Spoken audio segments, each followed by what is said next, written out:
الحمدللہ الحمدللہ الذی ذی العزت والعلا والصلاة والسلام علی سید الانبیاء شمس الضحیٰ بدر الدجا نور الہدی منبع الجود والعطا اما بعد اعوذ باللہ السمیع العلیم من الشیطان الرجیم بسم اللہ الرحمن الرحیم قل لا اسألکم علیہ اجرا الا المودۃ فی القربى قال اللہ تبارک و تعالی فی القرآن المجید والفرقان الحمید یا ایہا الذین آمنوا قوا انفسکم واہلیکم نارا صدق اللہ العظیم وصدق رسولہ النبی الکریم ان اللہ وملائکتہ یصلون علی النبی یا ایہا الذین آمنوا صلوا علیہ وسلموا تسلیما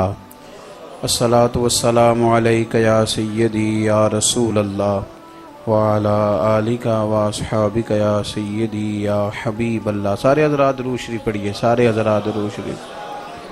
الصلاۃ والسلام علیک یا سیدی یا رحمۃ للعالمین وعلی آلک واصحابک یا سیدی یا خاتم النبیین۔ اللہم صلی علی سیدنا و مولانا محمد معدن الجود والکرم وآلہ وصحبہ وبارک وسلم۔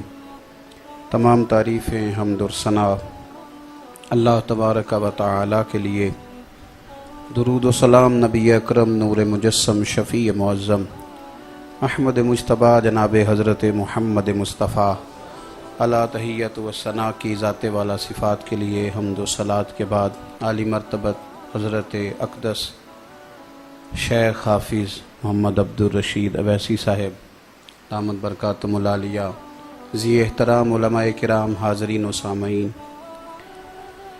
قرآن مجید میں اللہ تبارک و تعالی نے نبی رحمت صلی اللہ تعالی علیہ وسلم کے صحابہ کی عظمتیں بھی بیان فرمائی ہیں اور اہل بیت نبوت کی شانیں بھی بیان فرمائی۔ ایک شرعی مسئلے کے طور پر اس بات کو یاد رکھیں کہ صحابہ اور اہل بیت کی محبت ضروریات دین کا حصہ ہے۔ جس طرح وضو ہوگا تو نماز ہوگی، اسی طرح صحابہ اور اہل بیت کا پیار ہوگا تو ایمان ہوگا۔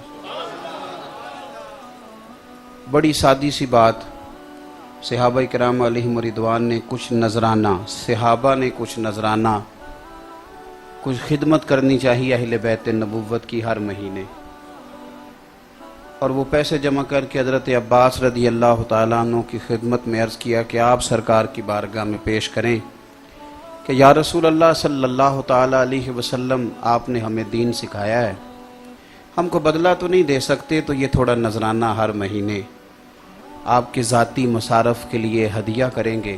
اللہ تعالیٰ نے قرآن مجید نازل فرما دیا، فرمایا محبوب علیہ السلام آپ ان سے کہیے کہ میں تبلیغ دین پر تم سے کوئی اجر نہیں مانگتا، لا اسألکم علیہ اجرا، میں تم سے کسی اجر کا سوال نہیں کرتا، الا المودۃ فی القربى، ہاں میرے قریبیوں سے پیار کرتے رہنا۔ کچھ محبتیں جذباتی ہوتی ہیں، ان کو جذباتی ہونا چاہیے۔ ہمارے ہاں صحابہ اور اہل بیت کا جو پیار ہے نا، یہ بڑی حد تک اب تقریروں میں رہ گیا ہے، سننے کے لیے یا سنانے کے لیے، اور زیادہ تر ہم اسی میں وقت گزارنا پسند کرتے ہیں۔ میری بات پہ توجہ کرنی ہے آپ حضرات نے۔ دیکھو، جو محبتیں جذباتی ہوتی ہیں ان کا کوئی نہ کوئی روپ بھی بن جاتا ہے۔ کبھی محبت کا روپ آنسو دھار لیتے ہیں، اور کبھی محبت کا روپ خوشبو دھار لیتی ہے، اور کبھی محبت کا روپ کوئی تحفہ دھار لیتا ہے۔ لیکن محبت اپنا کو رنگ رکھتی ہے، اس کا کچھ نہ کچھ اظہار ہوتا ہے، رنگ رکھتی ہے اپنا۔ یہ محبتیں، ان کو جب نبی پاک صلی اللہ علیہ وسلم نے بیان کیا ہے، تو اگر آپ ان لفظوں پہ غور کریں، ان جملوں پہ غور کریں، تو وہ لفظ اور جملے اور وہ ترتیب، ترمذی شریف میں حدیث ہے، حضرت ابو ہریرہ رضی اللہ تعالیٰ عنہ حدیث کے راوی ہیں، کتاب المناقب میں موجود ہے۔ الفاظ کے درد کو محسوس کیجئے گا. حضور علیہ الصلوۃ والسلام نے فرمایا بھائی میرے صحابہ کے بارے میں اللہ سے ڈرنا. آپ بے شک مجھے داد نہ دیں پر میری بات کو سمجھیں کیا عرض کر رہا ہوں. میرے صحابہ کے بارے میں اللہ سے ڈرنا. اور حضور فرمانے لگے میرے بعد انہیں اپنے کلام کا اپنی باتوں کا نشانہ نہ بنانا. فرمایا جس نے ان سے پیار کیا میری وجہ سے پیار کیا اور جس نے ان سے عداوت کی صحابہ جو میرے ہیں. اب بات کو سمجھیں. بندہ کہہ نہیں دیتا یار اس کا ذرا خیال رکھنا. اس میں درد ہوتا ہے. دیکھو اعلیٰ حضرت بریلوی رحمۃ اللہ علیہ نے حدیث لکھی ہے، اگرچہ اس حدیث کے اصل بخاری مسلم میں اور تمام کتب حدیث میں موجود ہے. امام حسن اور حسین سارا دن ہی حضور کی بارگاہ میں حاضر رہتے تھے، سارا دن ہی سرکار کی بارگاہ میں ہوتے تھے. حضور محبت کرتے تھے، لیکن ایک دن اسپیشل فرمایا. ابھی گئے ہیں تھوڑی دیر پہلے، یعنی ابھی گھر گئے ہیں، پھر بھی حضور نے فرمایا کہ فاطمہ سے کہو ذرا شہزادوں کو بھیجے. اللہ کرے آپ کو سمجھ آئے میری بات. یعنی ایز اے محبت کا کوئی رنگ ہوتا ہے. ہمارے ہاں خالی محبتیں خالی، اور اللہ جانتا ہے چونکہ محبتیں تقریروں میں اللہ ماشاء اللہ. تو میں بھی اگر آپ سے نعرے شروع کراؤں گا تو آپ نے کون سا تھک جانا ہے. تو آپ بھی لگائیں گے میں بھی لگاؤں گا، لیکن محبت کا کوئی روپ. میں ایک مثال دے کے حدیث پاک بیان کرتا ہوں. یہ محرم شریف شروع ہوتا نا تو مینوں تسی تھوڑے تھوڑے پینڈو لگتے ہو، میں ذرا فول پینڈو ہاں، اس وجہ سے تمہیں ایک پینڈو والی گل سنان لگا. تو یہ محرم شروع ہوتا تو میری اماں جی مجھے کہتی ہیں کہ پتر ٹھوٹیاں لے آ دے 4-5 درجن. پتہ جی ٹھوٹیاں دا کہ نہیں؟ پینڈو پینڈو بولے نے جنہاں نوں شک ہے نا کہ کدھر سانوں پینڈو نہ سمجھ لین، ہاں جی، تو وہ نہیں بولے. ٹھوٹیاں دا پتہ جی نا. تو اماں جی نے مجھے کہنا محرم شریف میں کہ مینوں ٹھوٹیاں 2-4 درجن لے آ دے، تو مینوں جانا پیندا سی. تو میں ان سے کہتا کہ میں نے اپنے استادوں سے پوچھا ہے ختم پرات وچ بھی ہو جاتا ہے، جیڑی پتیلی تساں پکایا وہ بھی ختم، ٹھوٹیاں کو فرض نے. تو امام اعظم ابو حنیفہ رحمۃ اللہ تعالیٰ علیہ کے ایک شاگرد تھے، وہ بھی اچھے واعظ تھے. تو امام صاحب رحمۃ اللہ علیہ کی والدہ کہا کرتی تھیں کہ جا مجھے اس سے مسئلہ پوچھ کے بتا. تو امام صاحب کہتے اماں جی میں نہ بتاؤں. تو اماں کہتی تو تے بچہ تینوں کی پتا ہوگے، اس سے پوچھ. تو آپ ان سے جا کے کہتے کہ میری اماں نے مسئلہ پوچھا. تو جواب تو وہ کہتا استاد جی مجھے کیا پتا ہے، آپ کو پتہ ہے ان سوالوں کا. تو آپ فرماتے میں تجھے جواب دیتا ہوں، پھر وہ تو مجھے بتا، اس لیے کہ میری اماں کے نزدیک میں تو بچہ ہی ہوں نا. تو مجھے بتا، میں وہ تیرا نام لے کے اماں کو بتاؤں گا تو مطمئن ہو جائے گی. تو میں نے اماں جی کو بڑا قائل کیا پر میں تو بچہ ہی تھا. میری اماں جی نے نا مجھے موٹی سی بات کی، کہنے لگی پتر میں فتوے شتوے کوئی نہیں مندی، تو مینوں ٹھوٹیاں لے آ کے دے. میں نے ان سے پوچھا اماں ٹھوٹیوں کی حکمت کیا ہے؟ کھیر جو بانٹنی ہے تو آپ پلیٹوں میں بانٹ لیں. تو میں نے کہا محبت کا رنگ ہوتا ہے.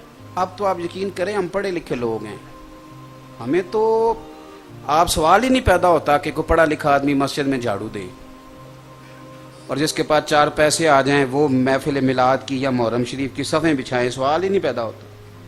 حالانکہ جو سب سے بڑا عاشق ہے نا امام حسین کا، اس کو نظر آنا چاہیے یہاں جھاڑو دیتا کہ آج یہاں میرے حسین کا ذکر ہونے والا ہے. لیکن رنگ ہی کوئی نہیں. تو 2000 روپیہ دیتے ہیں لوگ اور وہ اپنا نام بھی لکھواتے ہیں اشتہار پہ. یہ روپ بنایا ہم نے. میری والدہ مجھے کہنے لگی پتر ٹھوٹیاں چاہیے. میں نے کہا اماں جی ان کی کیا ضرورت ہے، ختم تو ہو جاتا ہے. میری اماں کہنے لگی پتر وہ حکمت ہے وے کہ کسی نو حسین ابن علی دے نام دا لنگر دینا تے انہوں کہنا پلیٹ واپس کر کے جائیں، جنہوں حسین دے نام تے دے چھڑیا انہوں پھر دے ہی چھڑیا. ختم ہو گئی بات. ہم لوگوں نے نا محبت کا کوئی رنگ بنایا، کوئی ذوق نہیں. یہ ایک خاص ذوق ہو محبت کا. مجھے بڑی تکلیف ہوتی ہے جب لوگ محرم کا لنگر شاپروں میں بانٹتے ہیں. تو اپنے دوست کی دعوت کرے، شاپروں میں چاول بانٹے گا تو کہتے ہیں میں عاشق ہوں امام حسین کا، کم از کم پلیٹوں میں بٹھا تو صحیح لوگوں کو. اوپر سے شاپر پھینکے جا رہے ہیں اور پتہ نہیں کیا کچھ کیا جا رہا ہے.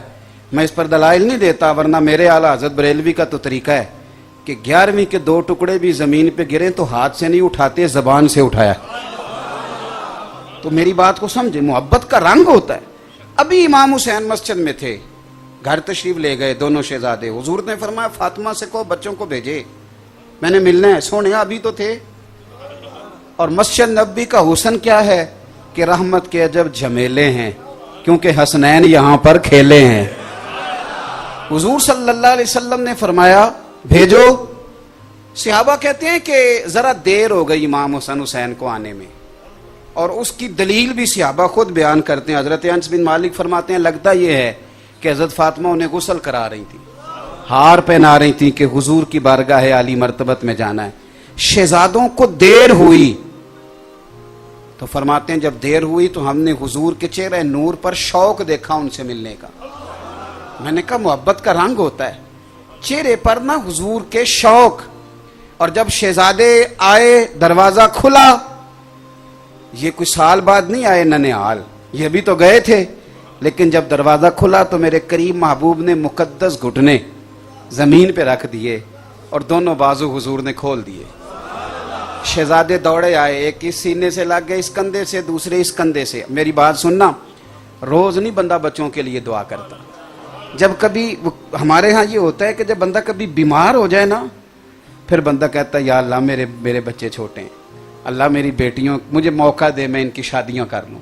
جذبات ایک خاص موقع پر آتے ہیں، لیکن میں کہہ چکا ہوں کہ صحابہ اور اہل بیت کے بارے میں جو جذبات حضور نے ہمیں تو شوق دیا، دونوں شہزادے سینے سے لگے اور سرکار کی آنکھوں میں آنسو آئے، اور حضور نے باتیں شروع کر دی اپنے رب کریم سے۔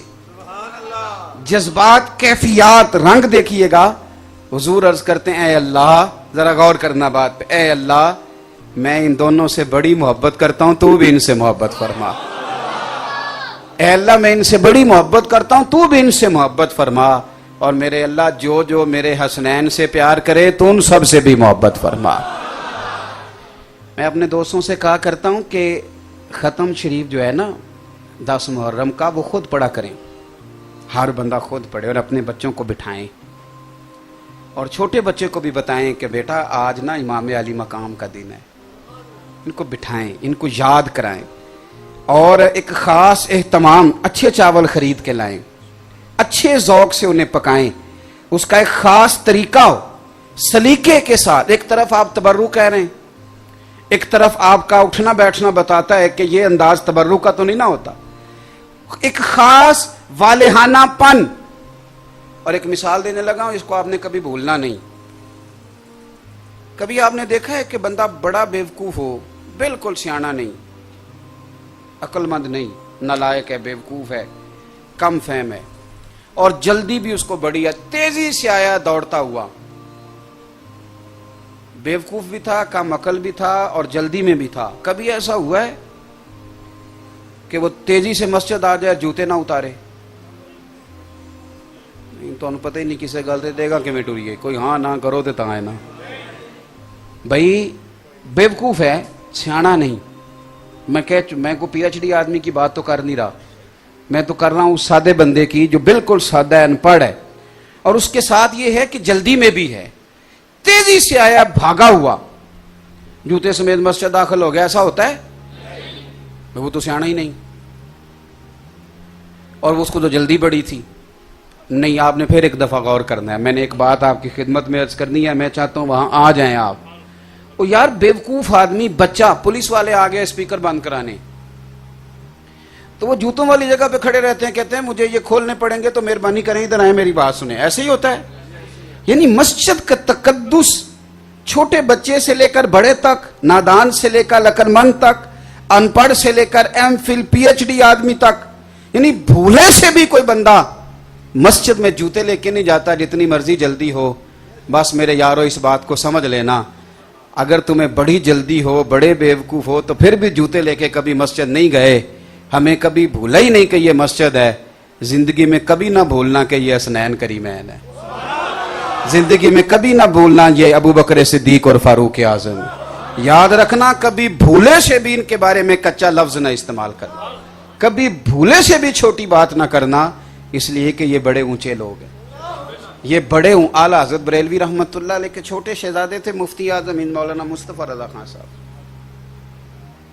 ان کا 1.25 کروڑ آدمی مرید تھا۔ کتنا؟ صرف 1.25 بندہ مرید ہوئے تو پیر صاحب گل کو نہیں سنتے کسی دی، کہنے نے میرا اپنا 1.5 ووٹ ہے، الا ماشاءاللہ وہ نہیں سنتے. سوا اور مرید بھی ایسے ویسے نہیں. مریدین میں بڑے بڑے محدثین شامل ہیں, مفسرین شامل ہیں. ان کے ایک مرید نے نا اپنے کسی دوسرے دوست سے کہا جو حضرت کا بیعت نہیں تھا, ان سے کہا جو میرے پیر صاحب میں مفتی اعظم ہیں. وہ کہنے لگا تمہارا اہل سنت کا طریقہ ہے امام ہو تو امام اعظم,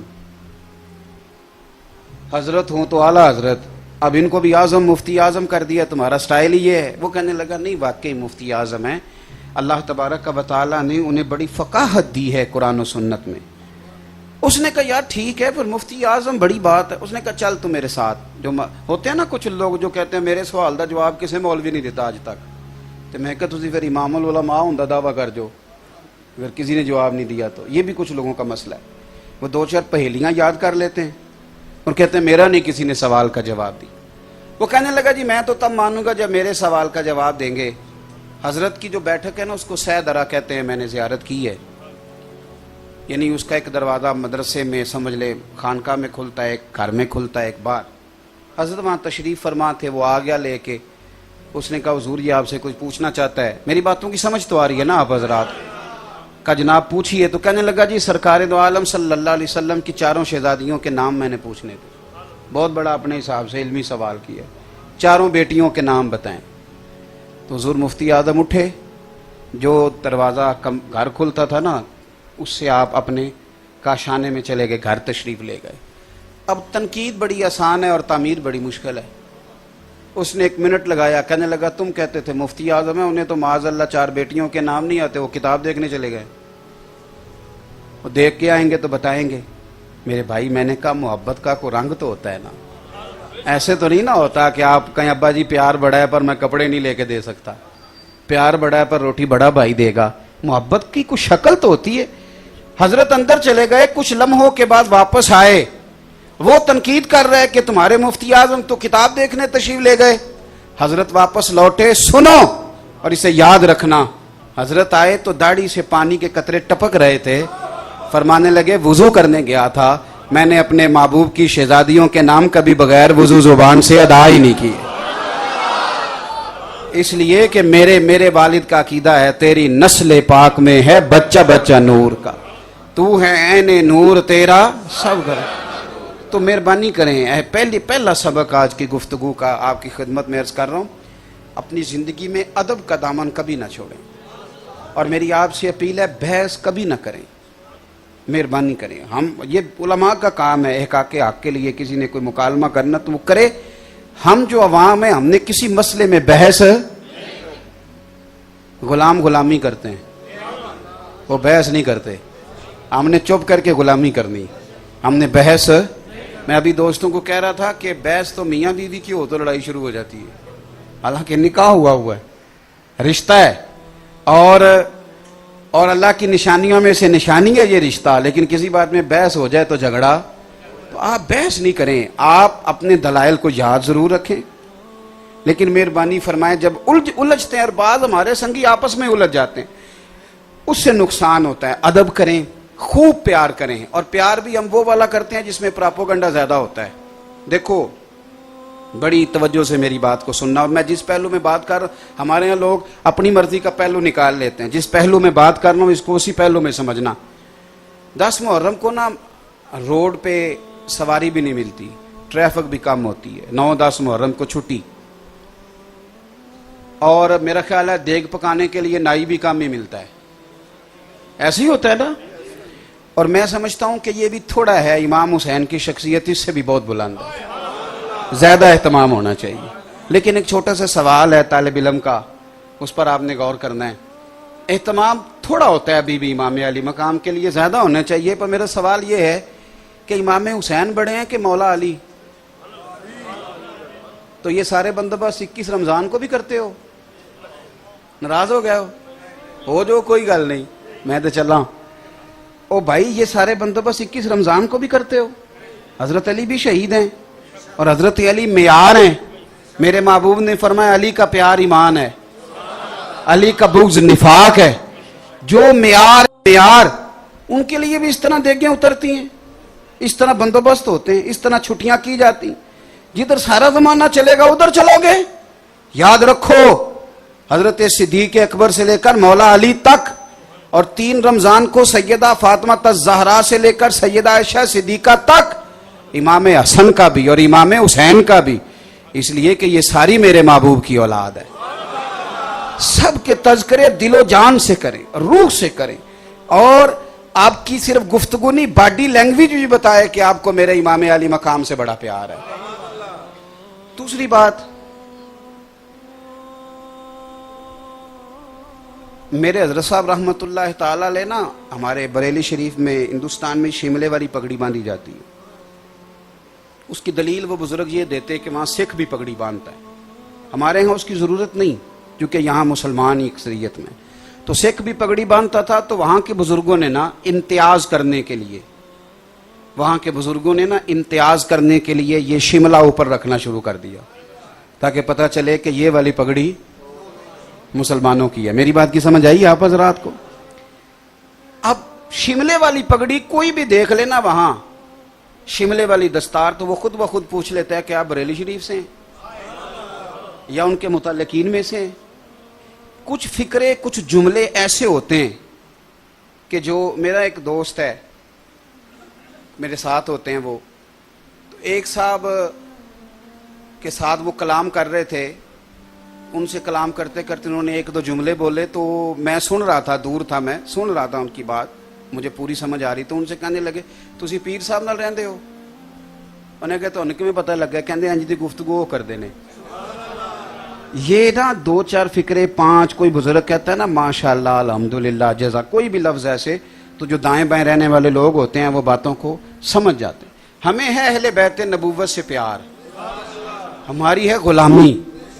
دیکھو ان کا کوئی تو رنگ ہونا چاہیے ہمارے اوپر، کوئی تو پوچھے نا کہ آپ علی والے، آپ حسن والے، آپ حسین والے۔ میرے بھائی اچھی طرح سمجھ لینا، اہل بیت نبوت کی زندگی میں کچھ چیزیں خاصیت کے ساتھ ہیں اور بالخصوص ہیں۔ ان میں پہلی چیز فقر ہے۔ میرے نبی پاک علیہ الصلوۃ والسلام نے فرمایا میری شہزادی تو جنت کی مالکہ ہے، جنتی عورتوں کی سردار ہے۔ حضرت فاطمہ ایک دفعہ التجا کرتی تھی تو جنت کے میوے آ جایا کرتے تھے، لیکن آپ کو پتہ ہے کہ میرے نبی پاک صلی اللہ علیہ وسلم نے اپنی اولاد کے لیے اللہ سے فقر مانگ کے لیا ہے۔ حضور نے دعا مانگی، اے اللہ میرے گھر والوں کو نا بقدر ضرورت روزی دینا، اور ایک حدیث کے لفظ یہ ہیں کہ اے اللہ ایک وقت روٹی دینا، ایک وقت کا فاقہ دینا۔ فاقہ اہل بیت کی پسند ہے، فقیری انہوں نے اللہ سے مانگ کے لی ہے۔ سادہ کھانا، اور یارو دیکھو گھر میں لیپا پوتی کرنا، چکی چلانا، آٹا گوندنا، بچوں کو پالنا، چرخہ چلانا، یہ سارے طریقے سیدہ فاطمہ الزہرا کے ہیں رضی اللہ تعالیٰ عنہ، یہ سارے طریقے حضرت فاطمہ کے۔ اب تو خیر شہزادیوں کا کوئی حساب ہی نہیں، ہر باپ کی بیٹی شہزادی ہوتی ہے، ہونی بھی چاہیے، لیکن ذرا سی بات پہ لوگ دکھتے ہیں، کہتے ہیں دیکھو جی بچی کو کام بڑا کرنا پڑتا ہے۔ اور میرے بھائی یاد رکھو، سادہ کھانا، سادہ گھر، کچا مکان، گھر کے سارے کام کاج، یہ اہل بیت نبوت کا طریقہ ہے۔ اور پڑھو بخاری شریف، سیدہ فاطمہ الزہرا رضی اللہ تعالیٰ عنہ حاضر بارگاہ ہوئی، یا رسول اللہ صلی اللہ علیہ وسلم کام کر کر کے ہاتھوں پہ چھالے پڑ گئے، بتاؤ مجھے اتنا غریب ہے کوئی اس مجمع میں جس کی بیٹی اتنا کام کرے کہ چھالے پڑ جائیں؟ پھر بھی سارے دکھی ہیں، پھر بھی تعویذ لیتے پھرتے ہیں کہ بیٹی بڑی تکلیف میں، چھالے پڑ گئے یا رسول اللہ یہ۔ اور حضرت فاطمہ کو مولا علی نے کہا فاطمہ اب تیری مشقت دیکھی نہیں جاتی، حضور کی بارگاہ میں غلام آئے ہیں، کہ غلام ملے تو تیرا کام میں ہاتھ بٹائے گا۔ ہم باتیں پڑھتے سنتے ہو، کبھی غور کرو کہ یہ پہلو ہمارے لیے کیا چھوڑتی ہیں۔ سیدہ پاک نے چھالے دکھائے، میرے کریم محبوب علیہ السلام نے کیا فرمایا؟ فرمایا فاطمہ 33 بار سبحان اللہ پڑھا کر، اور 33 بار الحمدللہ پڑھا کر، اور 34 بار اللہ اکبر پڑھا کر۔ جب بھی تو یہ تسبیح ختم کرے گی رب تجھے غلام آزاد کرنے کا ثواب عطا فرمائے گا۔ گویا حضور نے کہہ دیا کہ چکی آپ نے خود ہی پیسنی ہے، آٹا خود ہی گوندنا ہے، گھر کے سارے کام۔ یہاں تو عورتیں کچھ بھی نہیں کرتی، پھر بھی شام کو 4 گولیاں منگوا لیتی ہیں، کوئی کام بھی نہیں، پھر بھی 4 گولیاں۔ اور امام حسن کیا فرماتے ہیں خدا را خالی اہل بیت نبوت نے ہمیں یکم محرم سے 30 محرم تک کا یام منانے کو نہیں دیے، انہوں نے پورا اسوہ ہمیں دیا ہے، پورا بہترین دستور حیات دیا ہے۔ اگر گھر بنانا ہے، چلانا ہے اور بسانا ہے اور آباد کرنا ہے تو اہل بیت نبوت کا گھر دیکھو، رسول کریم صلی اللہ علیہ وسلم کی ازواج کے مکانات اور ان کے گھر دیکھو۔ میرے نبی پاک صلی اللہ تعالی علیہ وآلہ وسلم کی شہزادی سارا دن کام کرتی، سارا دن محنت کرتی، مزدوری کرتی۔ امام حسن کہتے ہیں کائنات سو جاتی اور میری ماں فاطمہ مصلی بچھا لیتی۔ سارا دن کام کیا، سارا دن ڈیوٹی کی، سارا دن مشقت، دنیا سو گئی اور سیدہ نے مصلی بچھا لیا۔ پہلی بات تو فقیری، سادگی۔ آپ یقین کریں سادہ زندگی آسان ہوتی ہے، سادہ زندگی آسان۔ یہ جو لوگ بہت زیادہ کڑھائی کرا لیتے ہیں نا بیچارے، یہ بڑے پریشان رہتے ہیں، کتنے پیسے لگوا لیے اب دیکھتا ہی کوئی نہیں۔ اور جس بیچارے نے پچھلے سال کا نا یہ بڑی سادہ زندگی، بڑی آسان۔ میری اماں جی نے نا مجھے کروشیے کا سویٹر بنا کے دیا تھا، پھر وہ میں نے کہا چھوٹا ہو گیا، حالانکہ وہ چھوٹا نہیں ہوا تھا، میں بڑا ہو گیا تھا۔ پھر میرا چھوٹا بھائی پہنتا رہا، پھر ہمارا ایک بھانجا ہے وہ اسے پہنتا رہا۔ سادہ زندگی تھی نا، آسان ہوتی ہے۔ اب تو آپ یقین کریں کہ کپڑے کبھی پرانے نہیں ہوتے، ڈیزائن بدل جاتے ہیں، ڈیزائن تبدیل ہو جاتا ہے۔ تو اب کون رہ گیا ہے جو جوتے کو پیبند لگائے گا، کپڑوں کو پیبند لگائے گا؟ مولا علی شیر خدا کوفے کی جامع مسجد کے کنارے پہ کھڑے ہیں اور فرما رہے ہیں میں نے زیرہ بیچنی ہے یارو، کوئی خرید لو۔ یہ میں بدر میں بھی لے کے گیا تھا، احد میں بھی لے کے گیا تھا۔ ایک شخص آگے بڑھا، امیر المومنین کیا ضرورت پڑ گئی اتنی متبرک ذرا زرہ بیچنے کی؟ فرمانے لگے یار تہمت پرانی ہو گئی ہے، اب پیبند لگنے کی بھی جگہ باقی نہیں رہی، اگر تہمت کے پیسے ہوتے تو میں اسے فروخت نہ کرتا۔ یہ تو دو جہاں کے شاہ ہیں، پاس کچھ رکھتے نہیں، اور دو جہاں کی نعمتیں ہیں ان کے خالی ہاتھ میں۔ یارو سادگی، وزاداری اور جو ہے اس پر گزارا کرنا، اور قناعت کی زندگی گزارنا، اور وقار کے ساتھ گزارنا، اور عزت کے ساتھ۔ ایک حدیث ہے، دو جملے اس کے کبھی نہ بھولنا۔ نبی پاک صلی اللہ علیہ وسلم سے ایک صحابی نے پوچھا تھا یا رسول اللہ عزت کس چیز میں ہے؟ تو حضور نے فرمایا جو رب نے دیا ہے اس پہ راضی ہو جا، اللہ عزت عطا کر دے گا۔ یا رسول اللہ ذلت کیا ہے؟ فرمایا زندگی میں لالچ نہ کرنا، ذلیل ہو جائے گا۔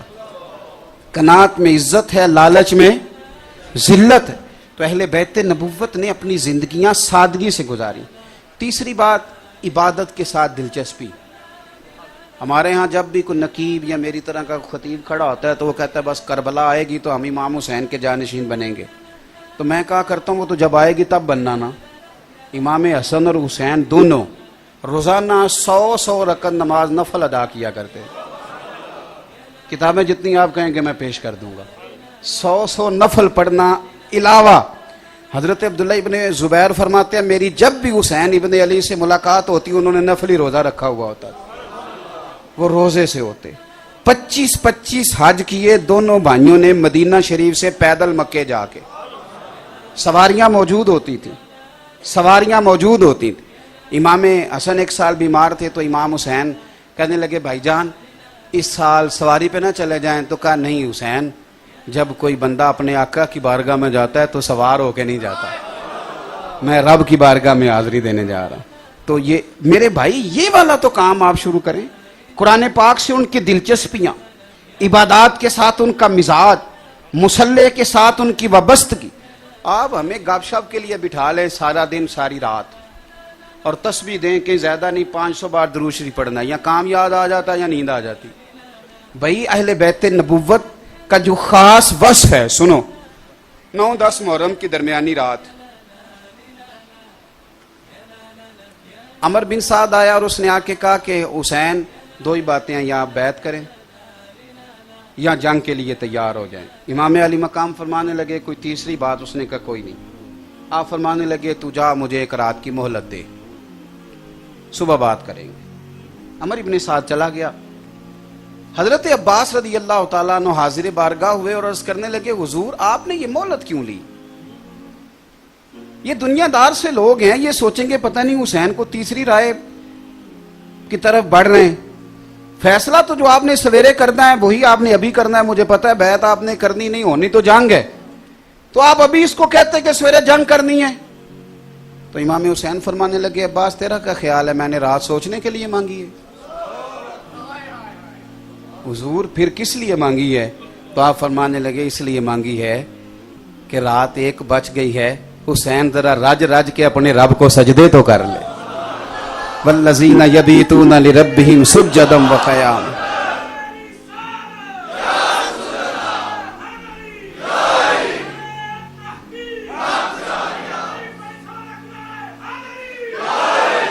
تیسری بات سنیں،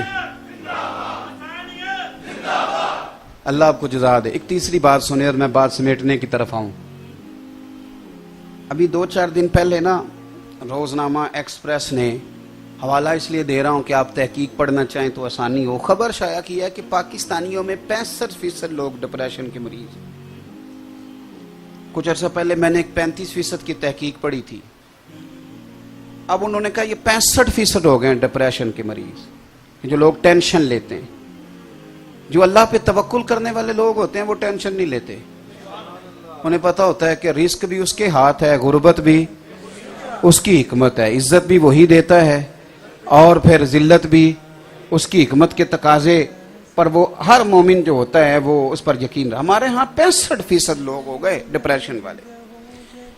چھوٹی چھوٹی باتوں کی ٹینشن، چھوٹی چھوٹی باتوں کا ڈپریشن، چھوٹی چھوٹی باتوں پر لوگ پریشان ہو جاتے ہیں. صبر، تحمل، حوصلہ. اور اللہ تعالیٰ خیر کرے، اب جب سے یہ سوشل میڈیا آیا ہے، ہم کتابوں میں پڑھتے تھے گمسان کا رن پڑتا تھا، یعنی پتہ ہی نہیں چلتا تھا کون کس کے گریبان پڑ گیا ہے، کوئی پتہ نہیں چلتا تھا. اور بڑی بری حالت ہو جاتی تھی، کئی دفعہ اپنا فوجی بھی اپنے ہاتھوں مارا جاتا تھا. گمسان کا رن پڑ گیا جی. اب تو آپ کھول لیں کوئی پتہ نہیں لگتا کوئی کس کے گلے پڑا ہوا ہے. اور کوئی تحمل مزاجی، بردباری، حوصلہ، سامنے والے کی بات کو سننا، غور کرنا. اہل حق بھی آپس میں ایک دوسرے کی بات کو صحیح معنوں میں سمجھنے کے لیے تیار ہے. اور یہی حال ہمارے گھروں میں ہے کہ ہمارے اندر وہ جو خاص صبر تھا، حوصلہ تھا. حضرت مولا علی شیر خدا رضی اللہ تعالیٰ عنہ فرماتے ہیں کہ جو وجود میں سر کا مقام ہے نا، وہ ایمان کے اندر صبر کا مقام ہے. تھوڑا میں نے دیکھا ہے کہ شادیوں میں بعد بزرگ نہیں حوصلہ کر رہے ہوتے، فٹافٹ کرو، جلدی کرو. آپ ذرا تحمل اور پھر الزام لگانے میں بھی لوگ فٹافٹ، تو فلانے بندے نے ایسے کر دیا جی، ایسے ہوگا تو ایسے کیا ہے. کسی شاعر نے کہا تھا کچھ تو مجبوریاں رہی ہوں گی، یوں ہی کوئی بے وفا نہیں ہوتا. تھوڑا صبر تو کرنا یار، تھوڑا غور کر. میں نا ہم لوگ بیان کر دیتے ہیں، آپ سن لیتے ہیں.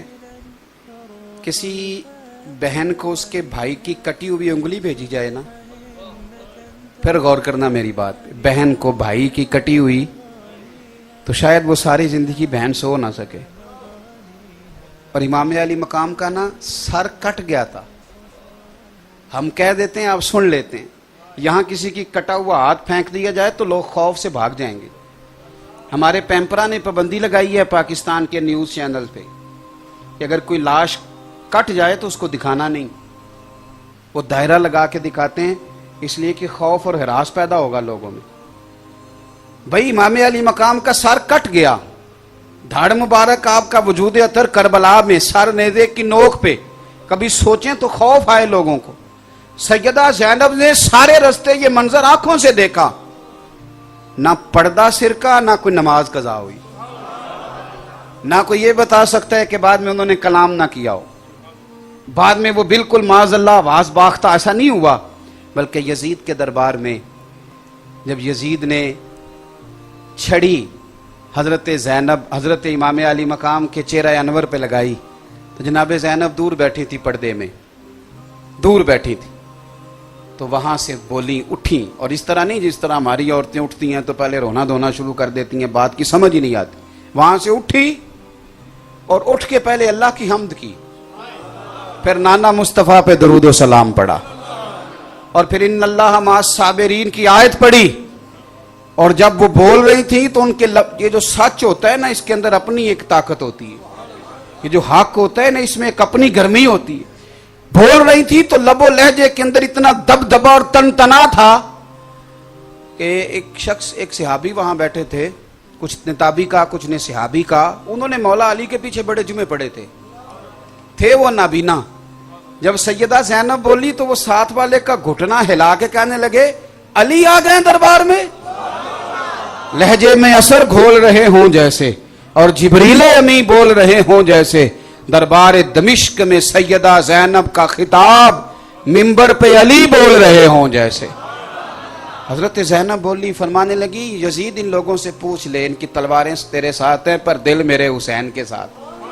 اور فرمایا وقت بدلنے دے، حالات تبدیل ہونے، ایک وقت آئے گا ذکر تیرا بھی ہوگا لیکن تو شر کی علامت بن جائے گا، اور ذکر میرے حسین کا بھی ہوگا، اور خطیب خطبوں میں بھی درود پڑھا کریں گے۔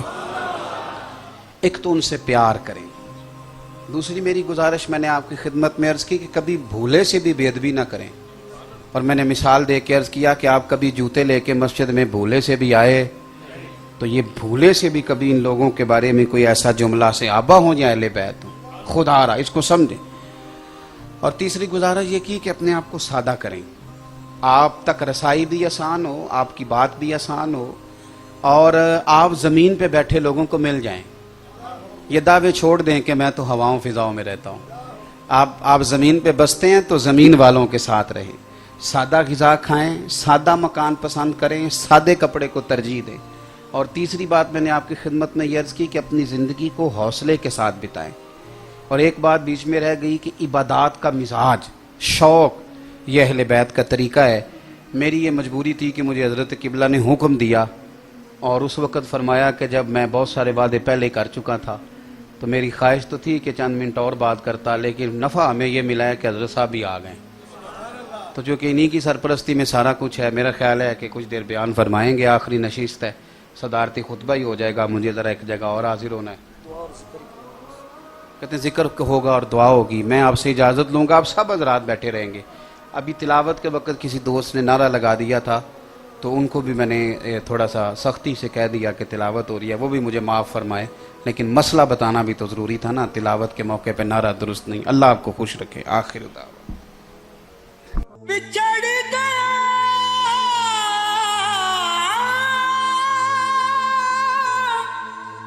میرے دل دا جانی، تے میں ککھاں وانگر رل گئی، پھلاں نال نازک جندڑی میری وچ کنڈیاں دے رل گئی، غم سجنا دے مار مکا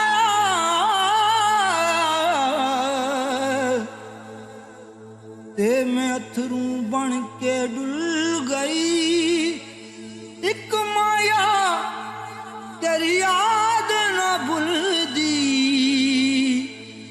باقی ہر شے جگ دی بھول گئی۔